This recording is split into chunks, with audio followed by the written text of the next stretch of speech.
Hello friends. आज की painting में मैं डिपिक्ट करूँगी माँ यशोदा को बाल कृष्णा जी के साथ। सबसे पहले मटेरियल देख लेते हैं। यहाँ पर मैं यूज़ करूँगी पेंटिंग निब्स। कैनवास मेरा 12 बाय 16 इंच का है और एक्रिलिक कलर्स में यूज़ करूँगी और पेंट ब्रशेस के नंबर मैंने आगे पूरी वीडियो में डिटेल दी हुई है। सबसे पहले हम यहाँ पर माँ यशोदा को ड्रॉ करेंगे। कैनवास पे ड्रॉ करने के लिए मैं यूज़ करूँगी यहाँ पे फ्लैट टिप की निब।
और यहाँ पे मैंने जो सीन क्रिएट किया है ना, वो है किचन और आंगन का जो सीन होता है। किचन के बाहर जो पोर्शन होता है जहाँ पे माँ यशोदा जी माखन निकाला करती थी, वो वाला सीन मैं आपके साथ शेयर कर रही हूँ।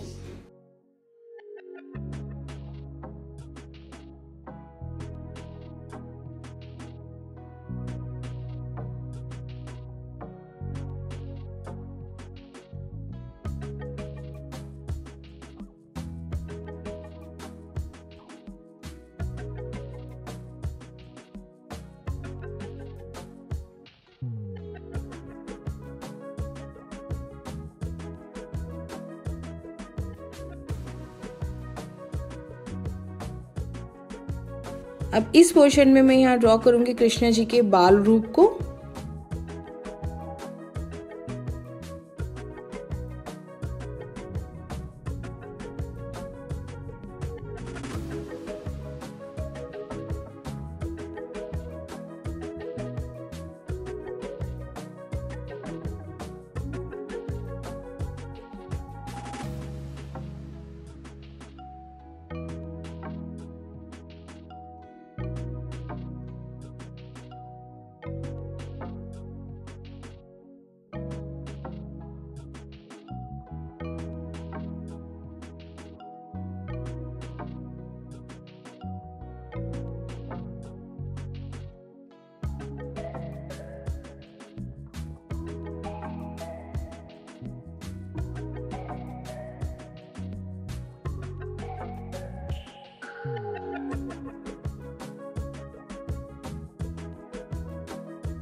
सो फ्रेंड्स, मैंने यहाँ पे इस तरीके से आईज़ रेडी कर ली हैं दोनों की, और आप देख सकते हैं कि ये बहुत ही अच्छी लग रही है। बाकी अब जो मेरा ये पोर्शन यहाँ पे पीछे खाली रह गया है ना, यहाँ पर भी मैं छोटे छोटे फ्लावर्स बना के और इसको पूरा फिल कर दूंगी, खाली नहीं छोड़ूंगी यहाँ पे।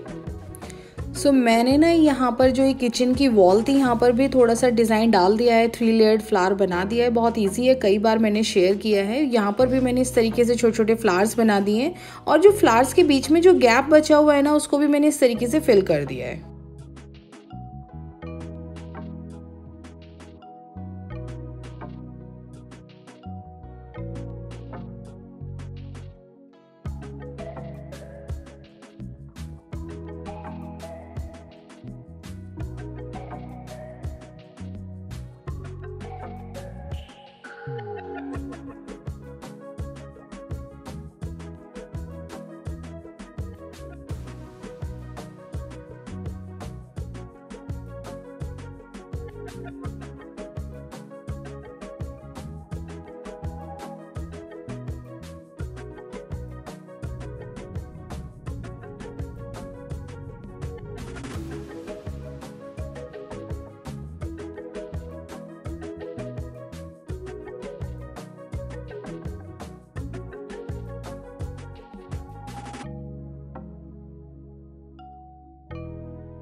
और फ्रेंड्स, ये है फाइनल लुक इस पेंटिंग का। कैसी लगी आपको मुझे ज़रूर बताइएगा। मुझे तो बहुत अच्छी लगी, बनाने के बाद बहुत ही सुंदर लगी। बाल कृष्ण और मैया यशोदा का एक बहुत ही भव्य रूप इसमें निकल के आया। तो अगर आपको भी ये वीडियो और ये पेंटिंग पसंद आई तो जल्दी से लाइक कर दीजिए, शेयर कर दीजिए अपने फ्रेंड्स के साथ, और अगर आप पहली बार इसे देख रहे हैं तो सब्सक्राइब कर लीजिए और नोटिफिकेशन बेल ऑन करना बिल्कुल भी मत भूलिएगा मेरी लेटेस्ट अपडेट्स के लिए। और अभी मैंने ये स्टार्ट की है कृष्णा सीरीज़, तो अभी आपको बहुत सारी जन्माष्टमी तक ब्यूटीफुल सी कृष्णा जी की पेंटिंग देखने को मिलेंगी। आज की वीडियो में बस इतना ही, मिलते हैं नेक्स्ट वीडियो में। तब तक के लिए bye bye, stay home, stay safe, take care.